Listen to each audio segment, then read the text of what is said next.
मिनश्शैतानिर्रजीम बिस्मिल्लाहिर्रहमानिर्रहीम अस्सलातु वस्सलामु अलैका या सय्यदी या रसूलल्लाह व अला आलिका व सहाबिका या सय्यदी या ख़ातमन नबिय्यीन। हज़रात मोहतरम, आज का जो हमारा मौजू है वो मैयत को नहलाने के बारे में है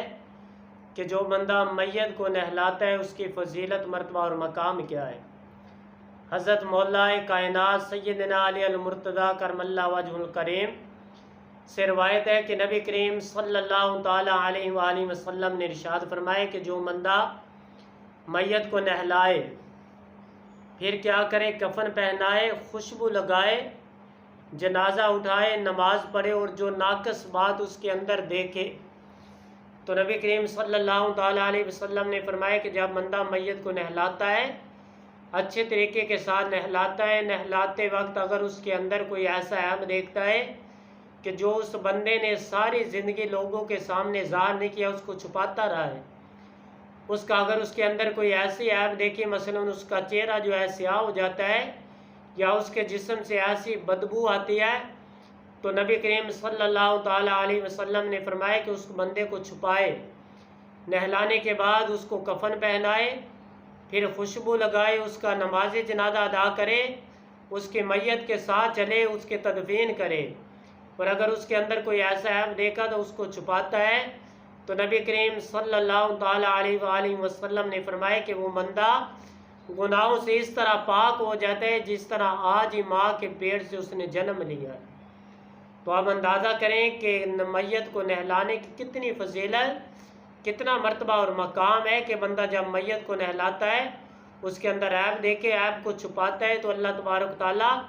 उस बंदे को गुनाहों से ऐसे पाक फरमा देता है जैसे आज ही माँ के पेट से जन्म लिया है। तो इसी वजह से मैयत को नहलाने की बड़ी फजीलत, बड़ा मर्तबा और मकाम है। इसी वजह से मामूम कायनात ने फरमाया कि अगर बाप फौत हो जाए तो औलाद का हक़ है, बेटे का हक़ है अपने बाप को अच्छे तरीके के साथ गुस्ल दे। इसी तरह अगर माँ फौत हो जाती है तो बेटी का हक़ बनता है कि अपनी माँ को गुस्ल दे। लेकिन कुछ बंदे क्या करते हैं कि हमें तो तरीक़ा नहीं आता कि अपने बाप को गुस्ल किस तरह दिया जाता है। अगर नहीं पता तो जिसको पता है अपने इमाम से पूछे या किसी से पूछकर अच्छे तरीके के साथ नहलाएं, क्योंकि जब माँ बाप फौत हो जाता है तो उस वक़्त जो औलाद पर कैफियत तारी होती है वो आम बंदे पर तारी नहीं होती। इसी वजह से मामूम कायनात ने फरमाया कि जब उसकी औलाद अच्छे तरीके के साथ अपने बाप को गुस्ल देगी, अगर उसके अंदर कोई ऐसा ऐब देखती है तो फिर क्या करेगी, औलाद कभी भी अपने बाप का जो ऐब है लोगों के सामने ज़ाहिर नहीं करेगी। इसी तरह जब बेटी अपनी माँ को नहलाएगी, अगर उसके अंदर कोई ऐब देखेगी तो लोगों के सामने ज़ाहिर नहीं करेगी। लेकिन आम बंदा अगर नहलाएगा तो वो लोगों के सामने ज़ाहिर करता फिरेगा कि फ़लाँ बंदे को मैंने नहलाया, उसका चेहरा स्याह हो गया, उसके अंदर ये ऐब देखा। तो इसी वजह से हमें भी चाहिए कि अगर हमें मैयत को गुस्ल देने का तरीका नहीं आता तो अच्छे तरीके के साथ सीखें और आगे दूसरों को भी सिखाएं, क्योंकि जब इन बातों पर हम अमल भी करेंगे,